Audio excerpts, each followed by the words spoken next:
Hi everyone, so welcome back to my channel. Sorry it's been a really long time, but basically I was just finishing university, lockdown stuff, all of that, so I haven't had a lot of time to upload, but I am back and hoping to get up 1 to 2 videos a week again for you guys. But today's video is quite exciting because it's my first designer bag I bought for myself. Yeah, I basically finished uni and decided to treat myself. So I'll be talking all about the bag review as well as going to Vista Village in quarantine and the experience I had there. So yeah, stay tuned if you want to see that. But actually let's start off with talking about the experience. So obviously, I don't know, a lot of you guys might not be from the UK, some of you might be, but Vista Village is an outlet shopping centre. It has loads of designer stores, all at discounted prices. So obviously when I wanted to get a designer bag, I was keen to kind of look what they had there. I was also keen to shop on Vestiaire or somewhere pre-owned to try and get a good deal, but it's really nice to be able to get a bag at a similar price you'd get it for on Vestiaire, but that hasn't been used at all. So that's what I was trying to do. But with Vista, things to note. Obviously the first Monday it opened, it was on the news for being super packed. I went exactly a week after that, so the second Monday it was opened. To be honest, a lot of the shops I walked into, we got there at about 11ish. The only shops with queues, I had a small queue for Lululemon, but 5 minutes. They're all virtual queuing, so you scan a QR code and then it adds you to a virtual queue and then it will text you when your time's up. Dior, yeah, that was the issue. So we basically joined the queue as soon as we got there, and 2.5 hours later I was still 30th on the queue and they were only letting about 2 people in at a time. Again, shops with long queues, Christian Louboutin, Gucci, YSL. It was a very select range of shops. But like Michael Kors you could walk in, Coach you could walk in, Chloe, no one in Chloe. There was quite a few. It was just those very few that they weren't letting many people in at all. I think Dior, when we went in, it was me and my mum and we were the only 2 people in there, and it is quite a big store, so they were being very careful. When we were about 30th on the queue and we'd been in there for a couple of hours, we basically wanted to go home, so we just thought we'd try going up to the woman at the door and saying, we've been queuing for ages and nothing's happening. She basically just said, quickly go in, there's a gap.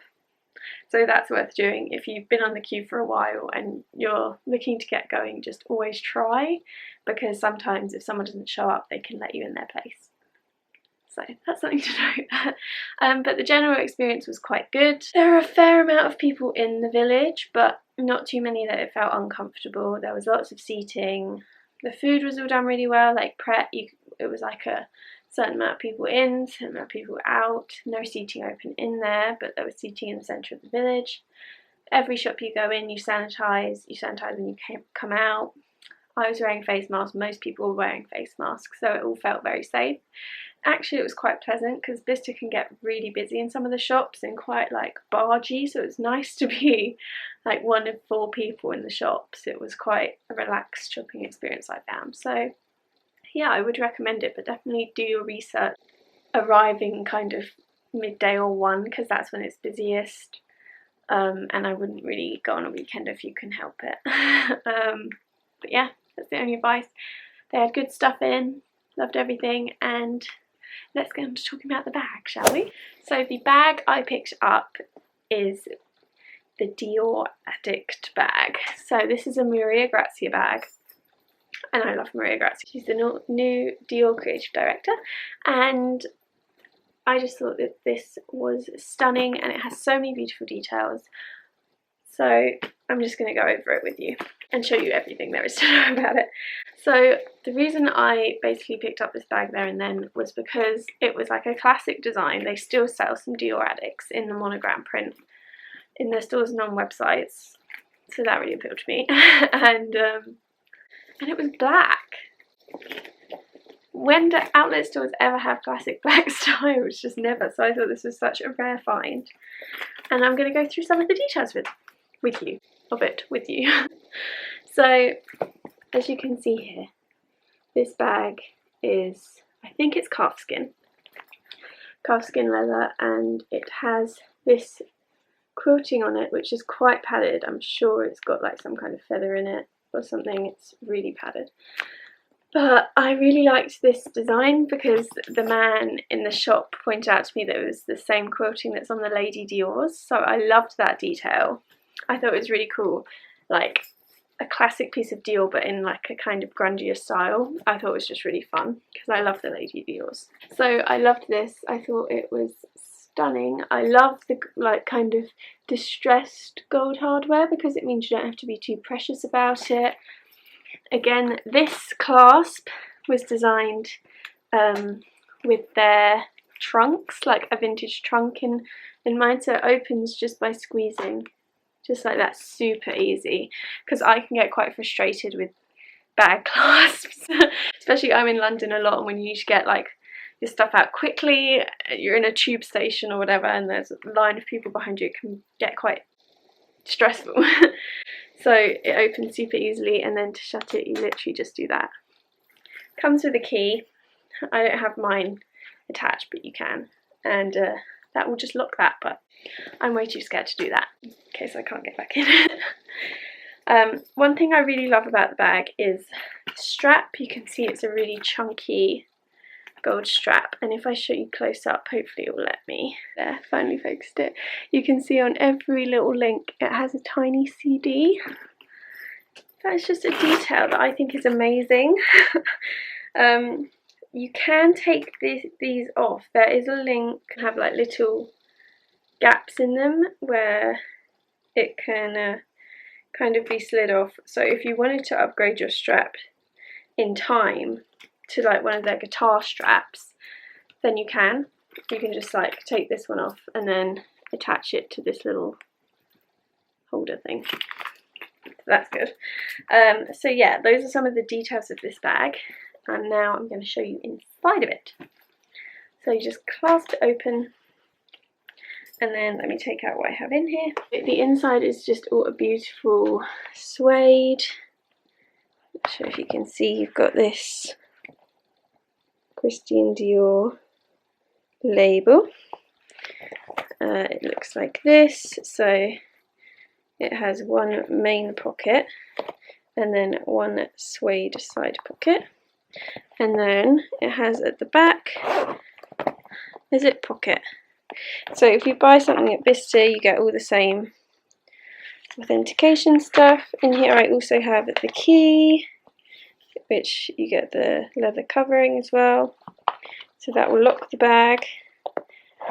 There are two studs where the bag thing starts, and yeah, you can fit a fair amount in here. Like for reference, this is what I was holding my stuff in, this pouch. So in here I can keep like my card holder, my lipstick, like anything I need really, and then I put my phone in the little nice soft suede pocket so it doesn't get damaged. That's everything about it. So let me talk, now that I've just gone over everything, let me talk about kind of the practicality and usage of it, and whether I think it's worth the money and pricing and everything like that. So when I thought about getting a bag, Dior was always my dream bag, always a bag I wanted. I didn't really care which Dior bag because all of the Maria Grazia bags I just love. I love the saddle bag, but I was afraid that it was too trendy to put that much money into, when this bag for me is a huge investment. I don't go around buying these bags a lot, so I wanted it to be something that would last. The Lady Dior I liked, but I just found it so expensive because it's so tiny, the mini one. And so basically I had settled on that I would get the Dior 13110. If I can, I'll insert a photo so you know which one I mean, the monogram. And I thought that's a really nice size, it's classic print, monogram's really in. So yeah, I'll get that one. But that's priced at $2,550, so I just thought next time I'm at an airport travelling internationally, I'll try and pick it up at a Dior store, and that way you don't have to pay tax. So I'd have saved about £500, and I thought, you know, I'd be happy with that. But I thought I'd go and check out Vista Village anyway, because they have a Dior store, and I thought, you know, they might have a classic bag in there. I've never seen a saddle bag or a Lady Dior in there, but I've seen lots of Dioramas and Dioravas. They didn't have any 31 times in there, obviously, because they're kind of the Dior bag at the moment.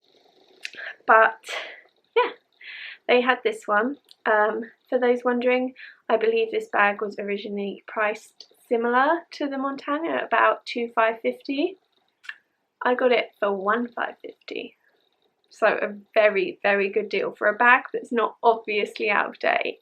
I thought that that was just amazing price-wise, like a perfect deal bag. And then when I got home, I looked on Vestiaire at the bag, and it starts at about 1,900 to 2,000 for, and those are even used. So if you're near a designer outlet, and especially for Dior, because Dior don't have sales, they don't have very many outlet stores at all, so it's quite rare to find a discounted Dior bag sold from Dior, then definitely check it out if you're in the market for that kind of bag.